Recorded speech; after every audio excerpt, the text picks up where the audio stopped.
មកយើងជំរាបសួរស្ដីអ្នកគ្នាហើយ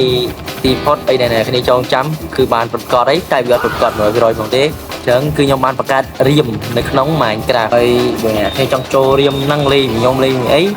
គឺអ្នកគ្នាអាច join តាមនៅក្រុម Telegram របស់ខ្ញុំបានក្រុម Telegram Minecraft អូខេ